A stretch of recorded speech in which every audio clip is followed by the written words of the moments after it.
Alors bonjour, bienvenue à cette deuxième capsule du chapitre 2, dans lequel on va regarder plus en détail les équations chimiques et on va aussi voir le début de la stoichiométrie, qui est quand même un sujet très très important pour le cours par rapport aux réactions chimiques plus particulièrement. Donc, qu'est-ce que c'est d'abord une équation chimique? Donc, c'est vraiment la description de qu'est-ce qui se passe lors d'une réaction.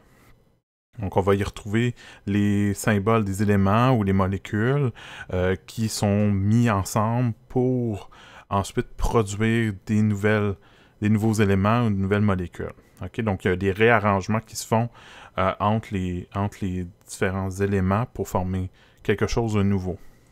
Donc, ce qu'on a plus particulièrement, c'est on a deux côtés qui sont séparés par une flèche. Donc, vous avez le côté gauche, qui est le côté des réactifs. Donc, on part de ce côté-là. Donc, les réactifs, c'est les substances qu'on doit mettre ensemble pour que la réaction se fasse. Donc, ils prennent part à la réaction. Donc, ils vont être consommés durant la réaction pour produire, justement, donc générer les produits qui sont du côté droit de la flèche. Donc, la flèche pointe toujours des réactifs vers les produits. Donc, les produits, c'est le résultat de la réaction. Donc, vous avez vraiment les deux côtés. Puis, ce qu'on veut, généralement, c'est toujours avoir ces deux côtés-là qui soient équivalents, qui soient égaux. Parce qu'on ne peut pas produire quelque chose de nulle part. OK? Donc, ce que vous allez avoir dans les réactions, c'est généralement quelque chose qui va ressembler à ça. Donc, vous allez avoir réactif A. Généralement, vous allez avoir son nom, plus réactif B, plus, plutôt que son nom, je veux dire la formule chimique, plus un autre réactif, plus peut-être un autre, qui vont former un ou des produits, okay? qui vont être listés de la même façon, ou s'il y en a juste un, il va juste avoir un produit, etc. Ce qui peut arriver, et ce qu'on va faire aussi de temps en temps, c'est qu'on va spécifier dans quel état physique se trouve le réactif ou les réactifs ou le ou les produits. Donc, vous avez différentes façons de noter ça.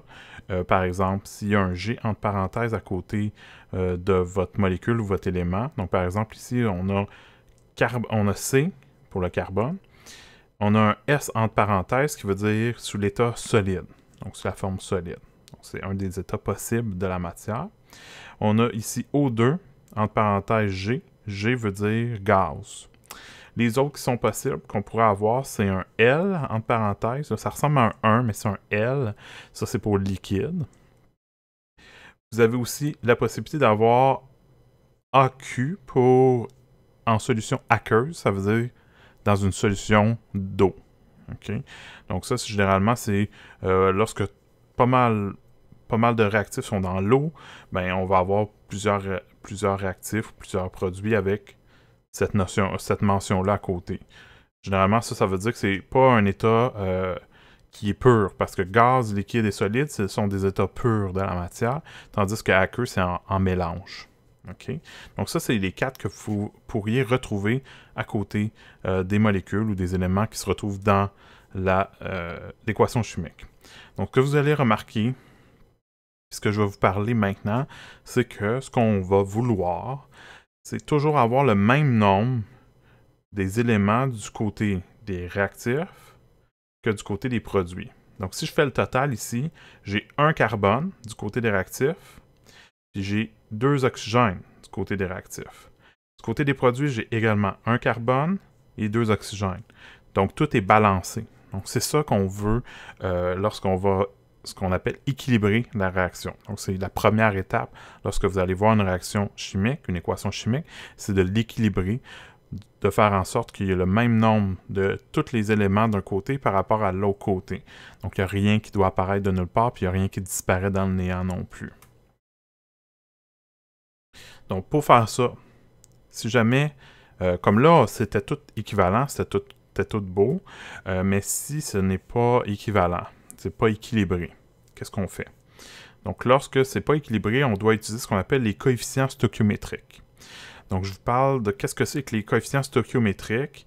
Ce sont les chiffres qui vont être devant les molécules. Okay?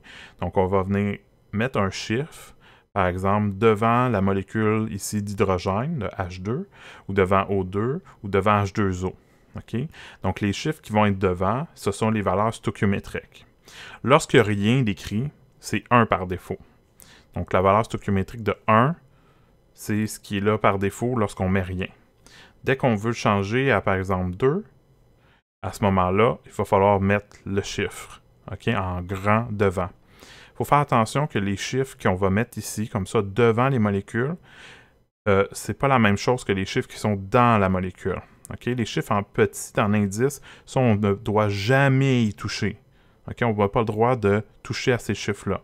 Parce qu'il y a toujours des gens qui me disent, ben là, si mettons à la place, je voudrais avoir 4 hydrogènes, ben j'ai juste à mettre un 4 ici en petit à la place d'un 2. Ça, on n'a pas le droit, parce que ça change la molécule carrément. Ce qu'on a le droit de faire, c'est d'ajouter 2 molécules de la même chose. Mais on n'a pas le droit de arriver avec une molécule totalement inventée qui n'est pas la même que celle qui vous est présentée dans la réaction. Donc, vous avez utilisé les molécules telles quelles, donc avec les chiffres en indice qu'on ne peut pas modifier, mais on a le droit d'ajouter un chiffre devant. Ce que le chiffre devant va faire, c'est qu'il va multiplier la quantité des différents éléments qui se retrouvent dans la molécule. Donc ici, si j'ai 2 fois H2, c'est comme si j'ai 2 fois 2 hydrogènes. Parce que dans chaque molécule, il y a 2 hydrogènes, puis j'ai 2 molécules. Donc j'ai un total de 4 hydrogènes. Okay? Donc les chiffres qui sont devant nous permettent justement, comme on vous dit ici, d'équilibrer et d'assurer de respecter la loi de conservation de la masse, ce qui veut dire il n'y a rien qui se perd, rien qui se crée, tout se transforme. C'est ça un peu la loi de la conservation de la masse. Si vous avez déjà entendu ça, ben c'est de là que ça vient. Okay? Donc, lorsqu'on a une première équation, généralement, vous allez avoir sous la forme suivante, non équilibrée. Vous devez toujours vérifier, OK, qu'est-ce que j'ai? Donc, par exemple, ici, au départ, lorsque ce n'est pas équilibré, j'ai 2 hydrogènes du côté des réactifs et j'ai 2 oxygènes du côté des réactifs. OK? Du côté des produits, j'ai 2 hydrogènes, mais un seul oxygène. Donc, j'ai pas le bon nombre pour les deux côtés. Hein. J'ai juste un oxygène du côté des produits, tandis qu'il y en a 2 du côté des réactifs. Donc ça, c'est pas équilibré. Il n'y a pas le même nombre de chaque côté. Donc pour pouvoir équilibrer, qu'est-ce que je vais faire? C'est que, puisqu'il y en a 2 de ce côté-là, je vais multiplier par 2 la molécule de H2O, par exemple. Tantôt, je vais vous montrer une méthode qui est plus stratégique, mais des fois, ce que vous pouvez faire, c'est y aller un petit peu par tâton, donc par essai-erreur. Comme ici un peu, là, ce que je vous présente, c'est un petit peu par essai-erreur. Vous avez le droit d'utiliser votre stratégie pour équilibrer. Quoique je vais vous en montrer une, vous n'êtes pas obligé d'utiliser ma stratégie, mais ça peut vous aider un petit peu pour vous retrouver. Donc ici, qu'est-ce que je ferais? C'est juste, je me dirais, OK, vu que ici j'ai un oxygène, je vais l'amener à 2 parce que j'en ai 2 de l'autre côté. Sauf qu'en faisant ça, ça va faire en sorte que maintenant, je vais me retrouver avec 4 hydrogènes du côté des réactifs. Puis au départ, j'en avais juste 2. Fait qu'est-ce que je dois faire? C'est que je dois aussi mettre un 2 devant le H2 pour avoir 4 hydrogènes. 4 hydrogènes. J'ai 2 oxygènes, donc tout est équilibré à la fin.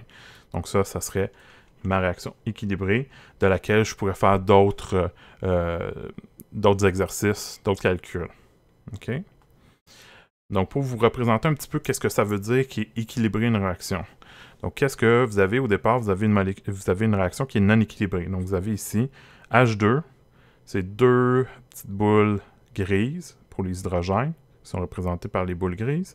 Les oxygènes sont représentés par les boules rouges, donc il y a 2 oxygènes, hein, ils sont ensemble, les hydrogènes sont ensemble.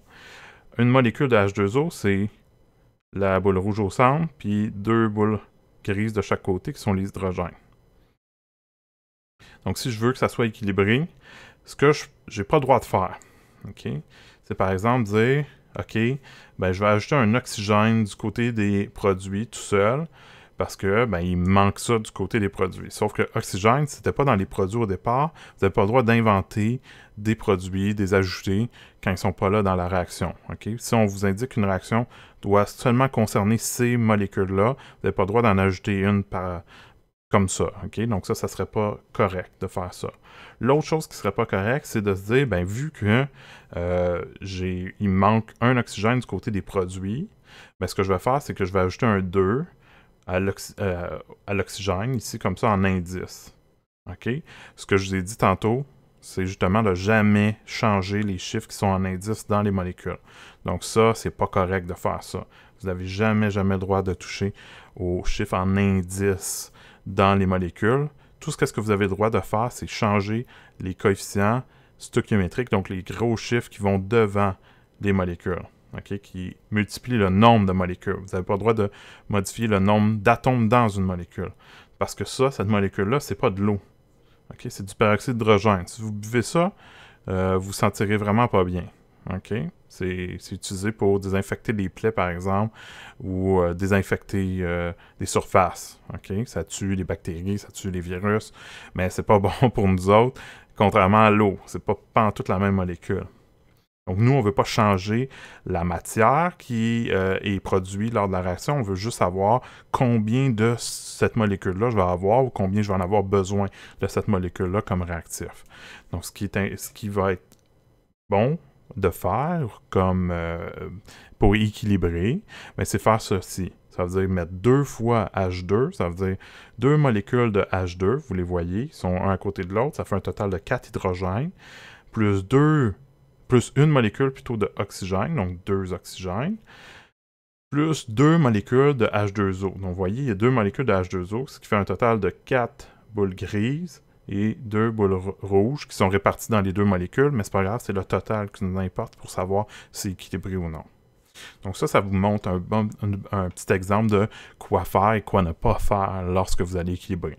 Maintenant, je vous montre un premier exercice, l'exercice 3, qui est justement pour équilibrer. Donc, ce que je vous invite à faire, c'est que si vous vous sentez quand même à l'aise avec ça, comment équilibrer, lancez-vous, tentez de répondre aux 3 questions suivantes pour équilibrer les réactions. Il y en a qui sont un petit peu plus faciles, il y en a qui sont peut-être un petit peu plus difficiles. Quoique c'est pas des niveaux très très difficiles, là, je pense qu'équilibrer, c'est pas une grosse difficulté que vous aurez, mais ça, c'est vraiment juste pour savoir si vous vous sentez à l'aise. Il va en avoir d'autres à faire là, dans vos exercices. Donc, je vous invite vraiment à quand même débuter là, les exercices du chapitre 2 dès que possible qui sont présents sur Moodle. Donc, il va en avoir d'autres dans ce document-là d'exercices sur le chapitre 2 où vous pourrez faire plus de réactions pour équilibrer ces réactions-là. Parce que plus vous en faites, mieux vous allez vous sentir en contrôle pour ensuite, lorsque vous allez arriver à l'examen, ça va bien aller. Donc ici, si vous vous sentez vraiment d'attaque, vous pouvez essayer, mettre la vidéo à pause, tenter d'équilibrer. Puis lorsque vous sentez prêt d'avoir les réponses ou encore que vous êtes trop bloqué, vous voulez savoir comment moi je fonctionne, moi je vais vous montrer en détail là, par la suite comment répondre à ce genre de questions-là. Donc vous pouvez mettre la vidéo à pause, si ce n'est pas déjà fait. Alors, je vais vous montrer comment je fonctionnerai. Donc, je vais commencer par le A, qui est le plus facile, OK, de ceux-là. Donc, dans le A, qu'est-ce qu'on a? C'est qu'on a ici des réactifs, OK, le NaHCO3, qui est des dérivés de ce qui est présent dans la poudre à pâte. Là, on le fait réagir avec du HCl, donc un milieu acide. Ici, j'ai pas mis entre parenthèses là, le solide, aqueux, etc. parce que pour équilibrer, c'est pas nécessairement important de savoir dans quel état c'est. Okay? C'est vraiment juste important les chiffres. Donc, je ne les ai pas traînés là, parce que c'est juste pour simplifier un petit peu. Si vous les avez traînés, c'est correct. Il n'y a pas de problème. Okay? Moi, je n'ai juste pas mis. Alors, qu'est-ce que je fais? C'est qu'ici, j'ai mis la liste de qu'est-ce que j'ai du côté des réactifs. Comme éléments. Donc, j'ai un sodium, 2 hydrogènes au total. Hein, j'en ai un là, puis un là. Donc, ça s'additionne, 2 hydrogènes. J'ai un carbone, hein, parce que ça, c'est un Cl, c'est pas un carbone. J'ai 3 oxygènes et j'ai un chlore. Du côté des produits, j'ai exactement la même chose. Un sodium, 2 hydrogènes, qui sont dans l'eau. J'ai un carbone dans le CO2. J'ai 3 oxygènes, 2 dans le CO2, 1 dans le H2O, et j'ai un chlore. Donc, j'ai exactement la même chose de part et d'autre. Donc, ici, j'ai pas besoin d'équilibrer rien. C'est déjà équilibré. Donc, il n'y a rien à changer. Donc, le A est vraiment simple. Il n'y a pas grand-chose de plus à faire. C'est déjà équilibré. Donc, coefficient de 1, 1, 1, 1 et 1. Donc, on n'a rien à mettre. Quand c'est 1, on change. On n'a pas besoin de mettre le chiffre. Donc, ça, c'est pour le A. Maintenant, je vous montre pour le B. Donc là, je vous montre à partir de la formule non équilibrée. Ça, c'est pas la réponse encore. Okay? Ça, c'est juste, je vous montre un petit peu comment je fais. Parce que là, il est un petit peu plus difficile, je dirais. Pas plus difficile, mais un petit peu plus complexe, un petit peu plus intéressant à comprendre d'où ça vient, comment on commencerait, puis c'est quoi ma stratégie. Alors, vous avez CH3, CH2 OH, plus O2.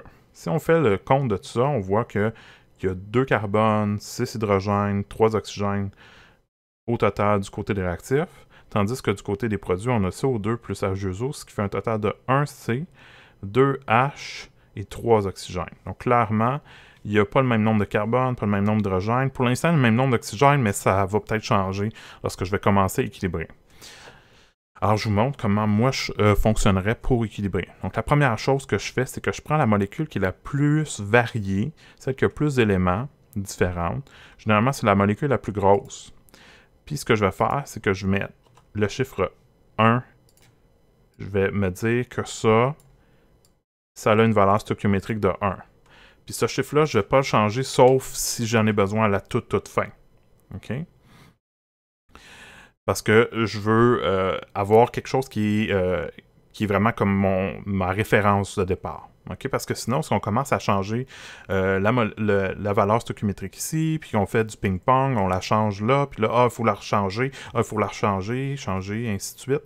Donc, on va se perdre à un moment donné. Fait que ça, c'est comme mon 1 de référence. Je ne change pas, sauf à la toute fin, si jamais je me retrouve avec une fraction devant un de mes 3 autres ici. Ça, je ne peux pas laisser ça de même, une fraction. Hein? Si jamais vous avez une demi, par exemple, devant, mettons, le O2, vous n'avez pas le droit de laisser une demi. Il faut que ça soit un chiffre qui est naturel. Ça veut dire des chiffres qui ne sont pas des facteurs. Donc, 1, 2, 3, 4, 5, 6, etc. Ça, vous avez le droit, mais vous n'avez pas le droit des 1 demi, 3 demi, 5 demi, 1 quart, 2 tiers, etc. Ça, vous n'avez pas le droit. Si jamais vous en avez, ce que vous devrez faire, c'est multiplier par le dénominateur, mais multiplier tous les chiffres de part et d'autre par le dénominateur. OK? Donc, si jamais vous avez 1 demi à la toute fin, vous allez devoir multiplier par 2 tous les autres chiffres. Mais ça n'arrivera pas là, présentement dans l'exercice que je fais. Mais si jamais c'est le cas, puis que vous bloquez parce que vous n'avez pas trop compris qu'est-ce que j'ai expliqué, venez me voir. Puis je vais essayer de vous l'expliquer plus en détail là, avec un autre exercice à ce moment-là. Mais pour l'instant, je vais poursuivre avec ce que j'ai ici. Donc, je force 1 pour ma molécule la plus complexe. Puis là, ça me fait en sorte que là, je sais que là, j'ai 2 carbones. OK? Ces 2 carbones-là viennent absolument de cette molécule-là. OK? Ils ne peuvent pas venir de l'oxygène. Fait que là, ça fait en sorte que ici, il va falloir que je change mon chiffre. Je vais le changer pour un 2. OK? Pourquoi? Parce que ça va me permettre... Parce que les carbones, il y en a juste dans le CO2. Fait qu'à ce moment-là, ça fait que je change le moins de chiffres d'un seul coup. OK? Je vais vraiment par un élément à la fois qui se retrouve dans le moins de molécules en même temps de part et d'autre. Ça veut dire qu'il y en a juste dans cette molécule-là, il y en a juste dans cette molécule-là, c'est beaucoup plus facile à traiter. Je vais traiter les atomes qui se retrouvent dans toutes les molécules à la fin le plus possible. Okay? Donc ça veut dire, ici vous voyez que l'oxygène, il y en a dans toutes les molécules. Ça, je vais attendre à la fin de régler ça parce que ça va être plus compliqué. Le prochain que je peux régler, c'est les hydrogènes. Les hydrogènes, j'en ai 6 ici. Puis les hydrogènes, j'en ai juste dans la molécule de H2O de l'autre côté. Fait que là, présentement, j'en ai 2, mais je veux en avoir le même nom. Donc ici, puisque je sais que j'en veux 6. Comme ça. Donc j'en veux 6. Pour en avoir également 6 ici, ce que je vais devoir faire, c'est changer pour avoir un chiffre, le chiffre 3. pour avoir 3 fois la molécule d'H2O, donc 3 fois 2 hydrogènes par molécule d'H2O, ça fait 6. OK? Donc, le chiffre qui est devant multiplie combien vous avez de chaque atome selon leur ratio à l'intérieur. Donc, maintenant, je suis rendu à 6 hydrogènes. Évidemment, là, le chiffre qui est en bas là, pour le nombre d'oxygène, il est plus bon. OK? Donc, le 3 qui était là, c'était au départ, quand je n'avais pas encore mis les chiffres. Maintenant, il a changé. OK? Ce chiffre-là, maintenant, il est rendu à 2 fois 2, donc 4, plus 3. Donc, ça fait...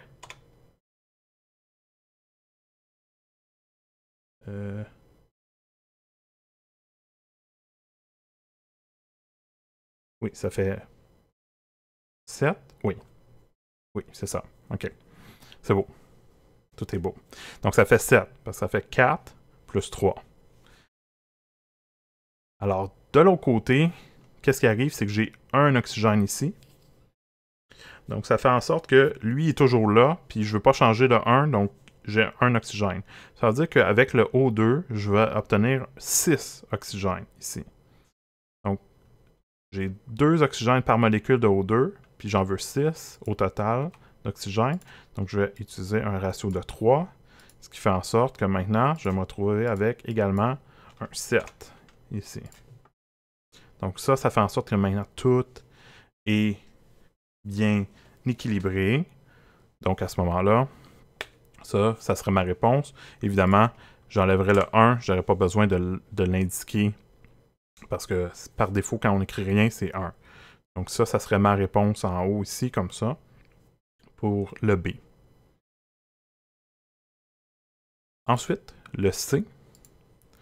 Pour le C, vous avez du CaCO3 qui est utilisé parfois là, comme dans les comprimés antiacides pour justement empêcher les brûlures d'estomac. Ici, on le fait réagir avec du HCl, qui est généralement l'acide qu'on retrouve dans l'estomac. Et ça produit du CaCl2, plus du CO2, plus de l'eau. Donc, si on regarde, vous avez un calcium de ce côté-ci. Vous avez un carbone, parce que dans HCl, il n'y en a pas. Vous avez 3 oxygènes. Vous avez un H et un Cl. Donc, ça, c'est mon total du côté des réactifs.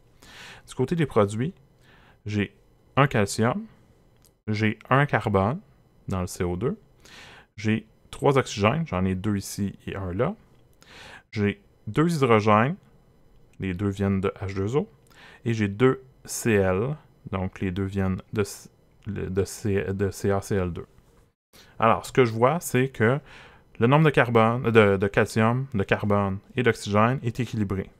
Fait que déjà, je sais que ça va bien aller. Fait que dans ce qu'il y a dans CaCO3, tout est équilibré. Ce qui n'est pas équilibré, c'est tout ce qui provient de HCl. Parce qu'ici, je vois clairement que le nombre de H et le nombre de Cl, ce sont les deux seuls qui ne sont pas équilibrés. Puis tout ce que j'ai à faire pour les équilibrer, vu qu'ils sont dans la même molécule ensemble, c'est de multiplier par 2, parce que de l'autre côté, j'en ai 2 de chacun. J'aurais pu le faire au long comme j'ai montré avec l'autre molécule. J'aurais fait un de lui, puis ça m'aurait causé un ici. Puis là, j'aurais fait, ben, il me faut un là, fait qu'il m'en faut 2 ici. OK? Mais vous pouvez y aller aussi à tâtons, en justement réfléchissant, OK, ça change pas, ça non plus.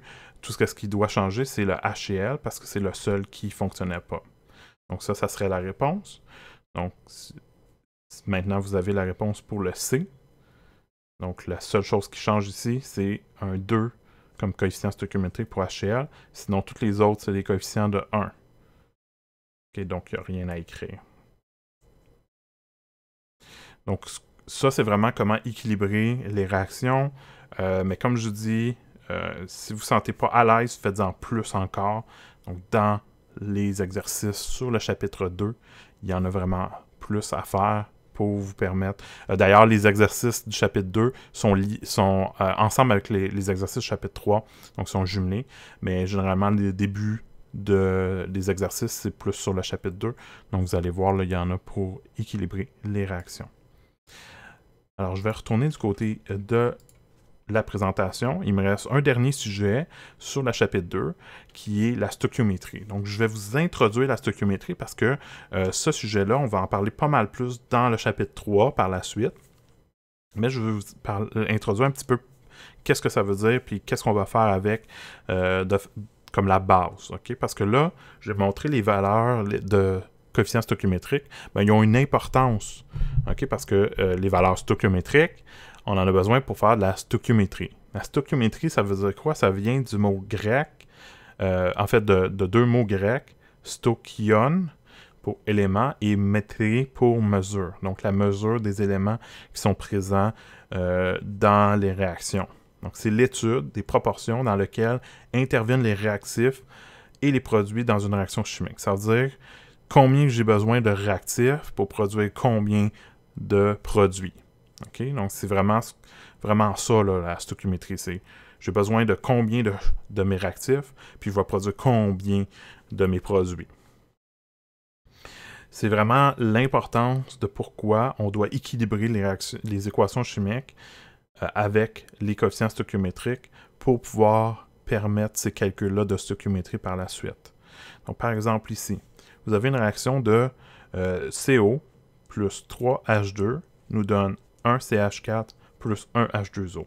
Ça veut dire quoi, ça, cette réaction-là? Si on le met en mots, ça nous dit une molécule de CO doit réagir avec 3 molécules de H2E pour produire une molécule de CH4 puis une molécule de H2O.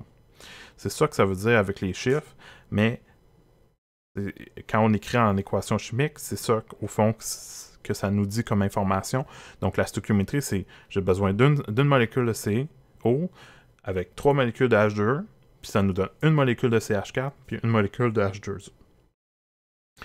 Fait que là, ça, c'est avec les molécules. Sauf que nous, en chimie, on fonctionne généralement avec beaucoup de molécules, hein, un gros tas de molécules. Puis des tas de molécules, nous, on a un chiffre plus particulier qui est le nombre de moles. Donc, nous, quand on va parler de réaction chimique, on va utiliser les moles, soit une quantité de 6,022 fois 10 à la 23 molécules ou éléments. Donc, qu'est-ce qu'on fait? C'est qu'on va dire, ben, une mole de CO, parce que c'est le même ratio, ok, ça ne change pas. Que je parle molécule ou mol, c'est les mêmes ratios. Ça veut dire si j'ai besoin d'une molécule de CO avec 3 molécules de H2, ben, je vais avoir besoin de une mole de CO avec 3 moles de H2 qui vont me former une mole de CH4 puis une mole de H2O. C'est les mêmes chiffres, les mêmes ratios, mêmes coefficients stoichiométriques qui sont utilisés parce que mol fait juste multiplier le tout par le même chiffre pour toutes les molécules, okay? Ce qui est le 6,022 fois 10 à la 23. Donc ici, dans cette réaction-là, on a produit du CH4. Le CH4, c'est du méthane. Le méthane, c'est le gaz naturel qui peut être utilisé justement pour être brûlé lorsqu'on a voyons, vous avez quelque chose qui fonctionne au gaz chez vous, ben c'est généralement le gaz naturel, le CH4, qui est le méthane. Mais il y a aussi la production du méthane qui est faite par plusieurs industries, dont l'industrie de l'agriculture, plus précisément tous les animaux comme les vaches. Les vaches produisent beaucoup de méthane. Ils vont produire pratiquement autant de méthane que les voitures qui se trouvent sur les routes.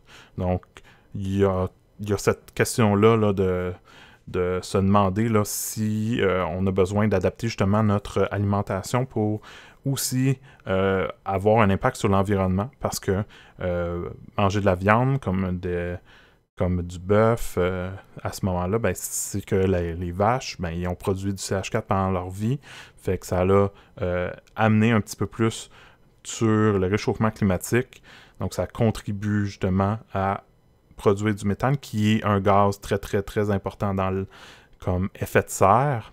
Donc, ça a des conséquences très graves sur le réchauffement climatique. Donc, pour ceux qui déjà ont adapté une façon de réduire leur consommation de viande, c'est quand même bien.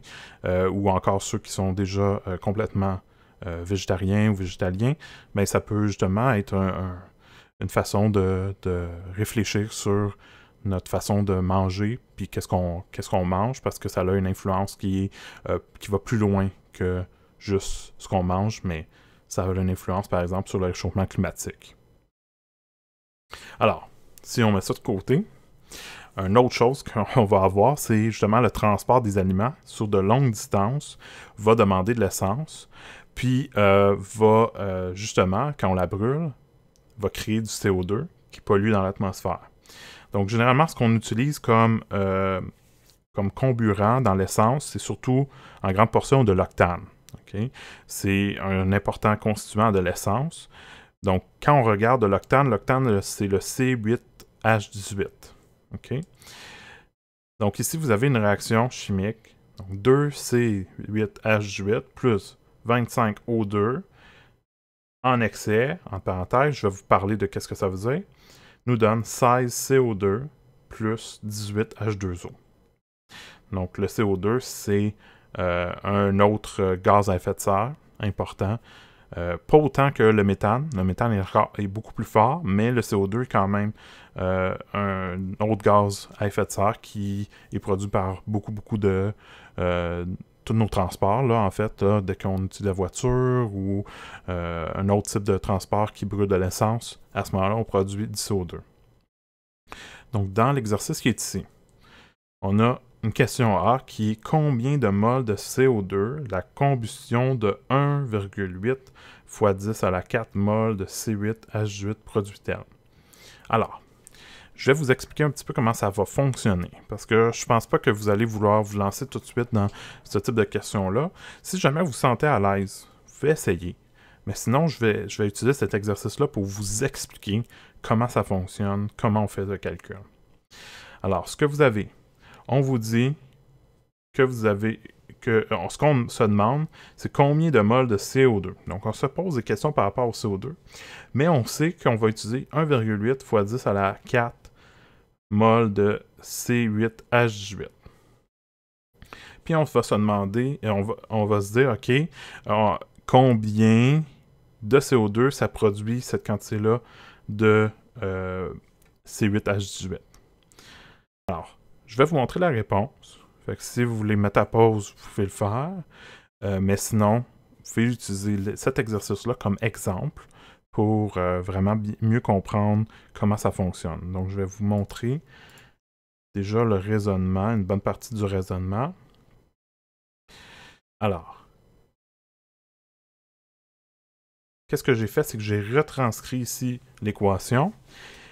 Et là, ce qu'on va utiliser, ce sont vraiment les facteurs stoichiométriques. Okay? Les facteurs stoichiométriques, c'est par exemple le 2, le 25, le 16 et le 18. La question nous dit, on a 1,8 fois 10 à la 4 mol de C8H18. Fait qu'est-ce que je vais faire, c'est que je vais le mettre en dessous. OK? Puis là, il faut toujours travailler, lorsqu'on fait des problèmes à stoichiométrie, il faut toujours travailler en mol. Parce que les chiffres qui sont les valeurs stoichiométriques, donc le 2, le 25, le 16, le 18, ça, c'est bon pour le nombre de moles. C'est pas bon pour le nombre de grammes, le nombre de millilitres, etc. C'est bon pour le nombre de moles. Donc, si on a le nombre de moles, on peut directement utiliser les valeurs stoichiométriques avec ce qu'on a ici. L'autre chose qu'on nous donnait comme information dans la formule chimique, c'est que le O2, c'était écrit en excès. Ça veut dire quoi, ça, en excès? Ça veut dire qu'on en a une quantité phénoménale. Ça veut dire qu'on ne doit pas être restreint par la quantité d'oxygène, okay, pour faire le tout. Alors, vu que ça ne nous restreint pas, on n'a pas à se poser de questions sur combien j'ai d'oxygène. Parce que, éventuellement, je vais vous montrer que le nombre d'oxygène pourrait avoir un impact. Mais ici, on nous dit qu'on en a vraiment une quantité phénoménale. Inquiétez-vous pas. Fait que tout ce qu'on a besoin pour répondre à la question, c'est vraiment utiliser le nombre de moles de C8H18, puis se demander combien de CO2 est-ce que j'aurais. Donc, j'ai mis ici en dessous de CO2, combien j'aurais. Fait que là, c'est un produit croisé comme vous êtes habitué de faire. Ça veut dire quoi? Ça veut dire que, normalement, c'est 2 pour 16. Là, si j'ai 1,8 fois 10 à la 4 mol, c'est combien de mol? Fait que qu'est-ce que je fais? C'est que je fais 1,8 fois 10 à la 4 mol fois le coefficient de qu'est-ce que je cherche. Donc 16 divisé par le coefficient de la molécule à laquelle je suis parti. Ça veut dire divisé par 2. Parce que ça, c'est le C8H8, c'est la molécule de départ. Donc ici, c'est ce que je vous ai écrit dans l'équation qui est là. 1,8 fois 10 à la 4 mol de C8H18 fois 16 mol de CO2 divisé par 2 mol de C8H18. OK? Quand vous allez faire ce calcul-là, ça va vous donner... Donc, qu'est-ce qu'on voit? C'est qu'un mol de C8H18 puis mol de C8H18. Donc, ça et ça s'annule. Tout ce qu'on va avoir à la fin, ce sont des mols de CO2. Donc, des mols de CO2, c'est ce qu'on cherche. Donc, ici, ça nous donne 1,4 fois 10 à la 5 mol de CO2. On est parti avec 2 chiffres significatifs. Donc, 2 chiffres significatifs. Les valeurs stoichiométriques ne comptent pas pour les chiffres significatifs parce que ce sont des nombres entiers complets. Donc, ça, c'est pour le A. Maintenant, si je reviens à la présentation, vite, l'exercice B vous demande quelle quantité d'oxygène en mol va être consommée au cours de la combustion de 4,4 fois 10 à la 4 mol de C8H8. Donc, en stoichiométrie, il y a deux questions qui sont possibles, soit combien de moles je vais produire d'un des produits, et l'autre question, ça pourrait être, si j'ai tant de moles de ce réactif-là, combien de moles de l'autre réactif j'ai besoin pour faire la réaction. Donc, le A, c'était combien de produits je pouvais produire, puis le B, c'est combien de l'autre réactif j'ai besoin pour que la réaction de 4,4 fois 10 à la 4 mol de C8H8 puisse se faire. Donc, j'ai besoin de combien d'oxygène. Fait que le problème, même s'il semble différent, c'est pas mal le même dans le type de solution que je dois donner. Donc, ce que je vais faire, c'est encore un produit croisé. Sauf que là, je vais le faire entre ce que je pars avec les C8H18, donc j'ai 4,4 fois 10 à la 4 mol. Et là, je recherche combien de moles d'oxygène j'ai besoin. Fait que le 4,4 fois 10 à la 4, je vais faire fois 25 divisé par 2. Donc toujours, fois la valeur de coefficient stoichiométrique de ce que je cherche, divisé par celui duquel je suis parti. Donc 4,4 fois 10 à la 4 mol de C8H18 fois 25 mol de O2 divisé par 2 mol de C8H8, ça nous donne 5,5 fois 10 à la 5 mol de O2. Donc c'est ça, c'est combien j'aurais besoin de mol d'oxygène pour que la réaction soit faite au complet avec le 4,4 fois 10 à la 4 mol de mon octane.